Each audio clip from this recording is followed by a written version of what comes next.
आप western UP की बात कर रहे हैं, जैसे अगर मैं माइक्रो लेवल पे नहीं जाना चाहता हूं, लेकिन जैसे गुलाम मोहम्मद जो हैं उनका काफी विरोध हो रहा है, सिवाल खास में, बागपत में अहमद हमीद का विरोध हो रहा है, ये सब आपको दिख नहीं रहा है क्या? ये शुरुआती दौर था जिस समय टिकट दी जा रही थी। अब नॉमिनेशन वगैरह हो गए हैं, एक दूसरे को जो बात समझानी थी समझा दिया है। अब सीधा लक्ष्य ये है कि मतदान की तैयारी कर रहे हैं सब लोग। आप देखिए सिवाल खास से कोई खबर नहीं आ रही अब नहीं, लेकिन अगर कोई खबर आ रही हो आप तो बताइए। लेकिन अमित शाह जी के साथ जाटों के मिलने की तो खबर आ रही है। नहीं, वो इसलिए मिलने वाले जिन लोगों ने किसानों को आतंकवादी कहा हो, जिन लोगों ने किसानों को मवाली कहा हो, जिन लोगों ने किसानों के लिए कील लगाई हो, जिन किसानों के लिए बोल्डर्स लगाए गए हों, अगर ट्रैक्टर लेकर के निकलता था तो ट्रैक्टर को जाने नहीं देते थे, पेट्रोल पंप पर डीजल नहीं भराने दे रहे थे। आज क्या जरूरत पड़ गई कि उन्हीं किसान भाइयों को बैठ करके उनके लिए रो रहे हैं आप? किसान जानता है ये धोखा है, किसान पूरी तरीके से समझता है कि चुनाव आ गया है, इसलिए इनकी भाषा और व्यवहार बदला है। लेकिन किसान इस बार मतदान कर करके इनको सबक सिखाएगा। पर अखिलेश जी एक बात बताइए, आप बार बार ये कह रहे हैं कि किसान ये जानता है और उनके साथ में धोखा हुआ, और आप लगातार ये मुद्दे उठा रहे हैं। आप किसान की बात करते हैं, आप बेरोजगारी की, महंगाई की बात करते हैं, तो मुझे एक बात समझाइए, ये सारी बात जब आप करते हैं तो आपकी जो बस चल रही थी लखनऊ आगरा एक्सप्रेसवे पे चल रही थी और ये सब मुद्दे आप उठा रहे थे, ठीक है, वो अचानक कराची की ओर क्यों मुड़ गई? आप पाकिस्तान और जिन्ना का नाम लेने लगे, तो ये डायरेक्शन अचानक क्यों चेंज कर दिया आपने, जब यही रास्ता सही रास्ता था? तो ये कुछ स्ट्रेटजी थी क्या इसके पीछे? नहीं, ये स्ट्रेटजी बीजेपी की है, पूरी बात ना दिखाना। मैं भी जब देख रहा था तो आपने स्पीच का एक हिस्सा दिखाया, उसके आगे का हिस्सा क्यों नहीं दिखाया? अगर एक ही स्कूल में पढ़े हुए लोग दो दिशाओं में चले जाएं तो क्या ये नहीं दिखाई देता? एक तरफ जहां सरदार पटेल थे, देश को एकजुट करना चाहते थे, कौन नहीं जानता, रियासतों को खत्म कर दिया, वो बात क्यों नहीं दिखाई जा रही? हिस्सा क्या दिखाया जा रहा है कि एक ही संस्था में पड़े हुए लोगों की दो दिशाएं, एक देश को बांटना चाहते हैं, एक देश को जोड़ना चाहते हैं। नहीं, पर अखिलेश जी, ना बीजेपी इतनी भोली भाली है और ना आप इतने भोले भाले हैं कि आप ये समझे ना कि आप पाकिस्तान और जिन्ना का अगर इस्तेमाल करेंगे तो बीजेपी उसका क्या करेगी? क्या ये आपको नहीं पता होगा? सवाल ये नहीं है, ये सहूलियत, ये प्रिविलेज अगर किसी पार्टी के पास है तो वो भारतीय जनता पार्टी के पास है कि वो कैसे भी किसी का स्टेटमेंट ट्विस्ट करा सकते हैं। ये प्रिविलेज किसी और दल के पास नहीं है। किसी के स्टेटमेंट को ट्विस्ट करने का अगर किसी के पास आसान तरीका है तो भारतीय जनता पार्टी के पास है। क्या भारतीय जनता पार्टी अपने पहले बनाए हुए सीडीएस की बात नहीं मानता? क्यों इन्होंने उन्हीं के भाई को उत्तराखंड में चुनाव लड़ा रहे हैं? क्यों उन्हें सम्मान दे रहे हैं आप? इसीलिए क्योंकि उन्होंने भी कहा था कि अगर देश का कोई सबसे बड़ा दुश्मन है तो पहले चीन दुश्मन है, नहीं, पर अखिलेश और जी नंबर 2 पर पाकिस्तान दुश्मन है। क्या सीडीएस की आप बात नहीं मानोगे? नहीं, पर अखिलेश क्या पहले सीडीएस जो भारत के बनाए गए भारतीय जनता पार्टी के हैं, बताओ आप नहीं कहना मानोगे? आप मुझे बताइए, जो सीडीएस बने पहले भारत के, क्या उनके स्टेटमेंट तो क्या स्टेटमेंट था?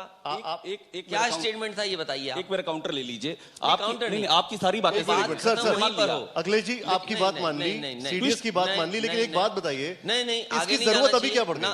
अभी इसकी जरूरत क्या थी? इससे आगे आपको नहीं जाना चाहिए। मैं आपसे कहता हूं, मैं केवल अपने लिए नहीं, इस देश के लिए ये बात आपसे कहलवाना चाहता हूं। आप मुझे बताइए कि देश के पहले सीडीएस बिपिन रावत जी ने क्या स्टेटमेंट दिया था? और न केवल वो, देश के बहुत सारे रक्षा मंत्री, उसमें नेताजी भी हैं, डॉक्टर राम मनोहर लोहिया जी हैं, जॉर्ज फर्नांडिस हैं, इन तमाम लोगों ने क्या कहा ये मैं आपसे सुनना चाहता हूं। आप जो कह रहे हैं, मैं ऑन रिकॉर्ड कह रहा हूं, कहा। आप मेरी बात सुन लीजिए, आपने एक शब्द का इस्तेमाल किया, रिकॉर्ड पे कह रहे हैं, मैं तो सुन ही नहीं पा रहा हूं ना। आपने अखिलेश जी, सीडीएस जी का क्या रिकॉर्ड पे कह रहे हैं? आपने जो पॉइंट रखा, ठीक है, कि विपिन रावत जी ने कहा कि चीन दुश्मन नंबर 1 है, इसलिए आपने कहा चीन दुश्मन नंबर 1 है।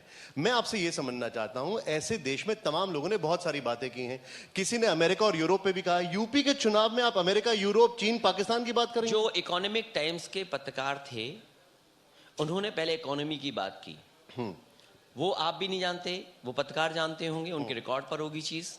जब उन्होंने अर्थव्यवस्था की बात की, और अर्थव्यवस्था के साथ साथ मैंने ये जवाब दिया कि उत्तर प्रदेश के भारतीय जनता पार्टी के मुख्यमंत्री जी ने यह तय किया कि $1 ट्रिलियन की इकोनॉमी यूपी की होगी। और उससे पहले मैंने याद दिलाया कि भारत के प्रधानमंत्री जी ने कहा कि $5 ट्रिलियन की इकोनॉमी होगी। आज ये बताइए हमारी अर्थव्यवस्था को चूना कौन लगा रहा है? यही लोग हैं जो कहते थे कि हम मेक इन इंडिया करेंगे, डिजिटल इंडिया करेंगे, भारत में चीजें बनेंगी। और उत्तर प्रदेश के लोग जानते हैं कि इसी उत्तर प्रदेश में सस्टेनेबल गोल्स को अचीव करने के लिए 48 घंटे तक विधानसभा चली है। अधिकारी सोना चाहते थे, कर्मचारी सोना चाहते थे, लेकिन रात भर जगे और सस्टेनेबल गोल्स पर बहस हुई। क्या सस्टेनेबल गोल्स अचीव किए गए? आज हेल्थ सेक्टर में क्या हालत है? भुखमरी में हम कहाँ हैं? गरीबी में हम कहाँ हैं? अभी कुछ दिन पहले आया भ्रष्टाचार में हम कहाँ खड़े हैं दुनिया में? तो जब इन सवालों पर बात हुई तो हमारे देश की अर्थव्यवस्था को कोई खा रहा है तो वो चीन खा रहा है। और मैंने वो याद दिलाया उन्हें कि जिस समय WTO के एग्रीमेंट्स हुए थे, जिस समय WTO के एग्रीमेंट्स हुए थे, चीन के लगभग 2000 अधिकारी जनेवा में जाकर के ये परीक्षण कर रहे थे, ये एग्जामिन कर रहे थे कि दुनिया में किस किस देश में किस किस चीज की जरूरत है, किस देश के कैसे कानून हैं। चीन ने वो बातें समझी, ठीक है, और उसकी वजह से क्या हुआ कि आज चीन की वेल्थ अमेरिका से आगे चली गई। मैं ये समझ सकता हूं? आप बात पूरी खत्म होने दी।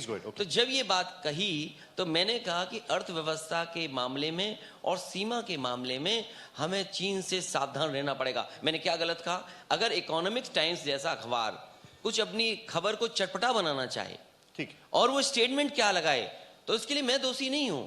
भारतीय जनता पार्टी को ये बताना चाहिए हमारी मैन्युफैक्चरिंग इकोनॉमी कहां पहुंच गई और आज हम चीन से इंपोर्ट कितना कर रहे हैं, क्या हमारी सीमाएं असुरक्षित हैं कि नहीं। और मैं आपको बता दूं, समाजवादी पार्टी ने लिख करके दिया था, जब प्रधानमंत्री जी ने सुझाव मांगे मुझसे, तो हमारी पार्टी के आदरणीय रामगोपाल यादव जी गए और उसमें सबसे पहला सुझाव दिया था कि लिप्पू लेक से लेकर के ग्वालियर तक सड़क 6 लेन बननी चाहिए, क्योंकि इसके किनारे हमारी सभी डिफेंस की चीजें हैं। आपका ग्वालियर में डिफेंस एयरफोर्स का सेंटर है, आपका फतेहगढ़ में आर्मी का सेंटर है, बरेली में है, रानीखेत में है। तो अगर हमें चीन से कहीं मुकाबला करना पड़ेगा तो क्या हमारा इंफ्रास्ट्रक्चर उस हिसाब से तैयार है? तो सवाल यह है कि बात आधी अधूरी कही गई, पूरी बात क्यों नहीं कही गई? आपने इसमें पूरा क्लैरिफिकेशन दे दिया, लेकिन क्या आप ये भी कन्वे करना चाहते हैं कि मुख्यमंत्री बनने के बाद उत्तर प्रदेश के जैसे भी हालात होते हैं, जो भी चीजें आती हैं, और आपके चेहरे पे एक मुस्कुराहट भी आ रही है जब मैं ये बात बोल रहा हूं, तो क्या ये संभव है कि आप चीन के ऊपर यूपी स्पेसिफिक डिपेंडेंस खत्म कर देंगे? देखिए, सवाल इतना बड़ा मत करिए। मैं ये कह सकता हूं अरे सर, कि उत्तर प्रदेश का जो इंफ्रास्ट्रक्चर होगा वो दुनिया के तमाम देशों के बराबर इंफ्रास्ट्रक्चर समाजवादी लोग बना करके दिखाएंगे, और एग्जाम्पलरी इंफ्रास्ट्रक्चर बनाया है। मैं कोई बात ऐसे ही नहीं कह रहा हूं। क्या कोई कल्पना कर सकता था? मैं आपसे कहता हूं, समाजवादियों का अगर विजन नहीं होता तो क्या प्रधानमंत्री हरकुलिस से पूर्वांचल एक्सप्रेस वे उतर गए होते? मैं कहता हूं कि आप पूर्वांचल एक्सप्रेस पे क्यों उतरे? क्योंकि समाजवादियों का विजन था। आप देश के किसी और कोने में क्यों नहीं उतर पाए? आपने गुजरात में क्यों नहीं बनाया ऐसा एक्सप्रेस वे? क्या योगी जी की देन है? और योगी जी की देन नहीं थी, इसीलिए उन्हें पैदल पैदल चलना पड़ा था।